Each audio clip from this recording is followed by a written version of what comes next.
Engaging citizens. A game changer for development?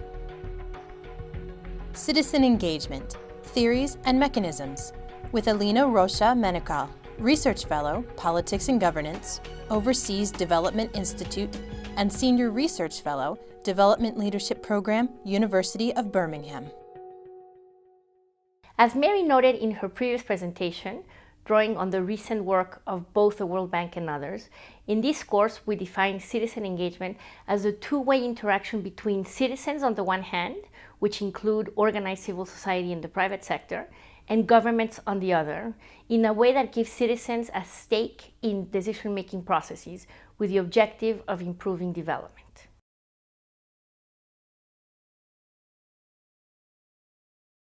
Citizen engagement can take many different forms. Looking back over the past few decades, from the shift towards democracy in Africa, Asia, and Latin America starting in the 1980s, to the mushrooming of citizen-led initiatives to hold those in power to account, there is now a real wealth of experience that we can use to reimagine the role of engaged populations in political processes and to redefine the very substance of democracy. This is an extraordinarily diverse and complex landscape, with people everywhere grabbing opportunities to express their views and mobilize around them in a variety of ways in order to influence policy and decision-making processes. Forms of citizen engagement in the developing world can include a plethora of activities. For example, elections and referendums, social movements, protests, constitution-making processes, and other public consultations, budget monitoring, citizen satisfaction surveys, report cards and charters, citizens' juries, community monitoring or management, participatory planning, social audits, and so on. If you refer to course resources, you can find an overview of citizen engagement mechanisms along with their definitions and uses.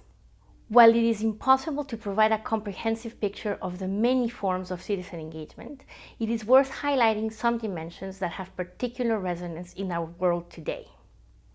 Elections, for example, are perhaps the most recognizable mechanism that citizens have to exercise voice and hold office holders to account, and they have become almost universal. Later in this course, you will hear about accountability frameworks and the long and short routes to accountability. Elections in this instance represent the long route to accountability, which refers to the political process through which citizens try to influence politicians through voting for their political representatives and deciding whether or not a politician has adequately represented them. As you all know, elections hold tremendous promise for deepening the quality of citizen engagement and the quality of democracy itself, but they also have important limitations. The most significant, perhaps, is that elections can be a rather blunt instrument of engagement and representation. They happen every number of years, and they only enable citizens to express their views through the ticking of a box in favor or against a given candidate or party or policy. Growing dissatisfaction with the effectiveness of elections in channeling citizen voice and engagement has led to increased reliance on other, perhaps more interactive mechanisms of engagement based on increased dialogue, collaboration, and participatory decision-making among a diverse set of stakeholders, including both within civil society and the state. Since the 1980s, so-called invited spaces of participation, such as, for example, participatory budgeting and constitution-making processes, have become very prominent. For instance, constitution-making processes have proven to be important moments of participation to redefine the very nature of a state and its relationship with its citizens. Over 40% of all constitutions in place by 2008 required approval by public referendum. Examples of constitution-making processes that were particularly participatory and inclusive include South Africa in the early 1990s and Colombia in 1991. More recently, Kenya in 2010 and Tunisia just now in 2014 have adopted new constitutions through extensive participatory mechanisms as well.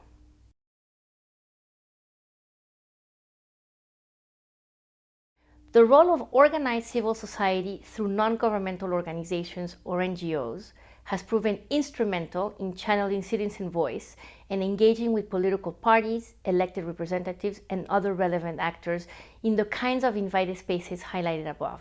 Civil society has also emerged as a counterweight for accountability. This can be seen in the growth of NGOs in the past 50 years, which has been absolutely exponential. However, it is important to keep in mind that political voice is not just about polite debate. As Frances Stewart, a prominent UK academic, has reminded us, it has often been channeled in ways that are more contentious, disruptive, and even violent. This reflects profound dissatisfaction with the quality of voice and representation in both democratic and more authoritarian settings. The uprisings across the Middle East and North Africa over the past few years, and the eruption of protest movements in countries as diverse as Brazil, Egypt, India, Turkey, and most recently Mexico are all examples of this. Now that we have reviewed some of the mechanisms for citizen engagement, let us proceed with basic theories presented in the literature on citizen engagement.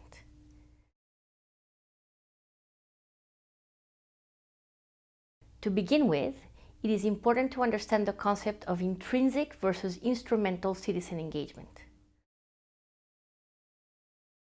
Within most governments and donor organizations, there is skepticism over the intrinsic case for increased participation. The debate is whether the primarily socioeconomic concept of development should be expanded to include these principles as objectives in and of themselves, or whether they should be seen as instruments or mechanisms to achieve other developmental goals. Nobel laureate Amartya Sen has argued very strongly that citizen engagement is absolutely intrinsically valuable, as it represents a key component of human capability. For Sen, participating in one's development through open and non-discriminatory processes, having a say without fear, and speaking up against perceived injustices and wrongs are fundamental freedoms that are integral to one's well-being and quality of life. For others, citizen engagement is most significant in terms of its instrumental value. As Mansouri and Rao have highlighted, citizen engagement is now seen as a means to achieve a variety of development goals, ranging from better poverty targeting, to improved public service delivery, to better and maintained infrastructure, to social cohesion, to improved government accountability.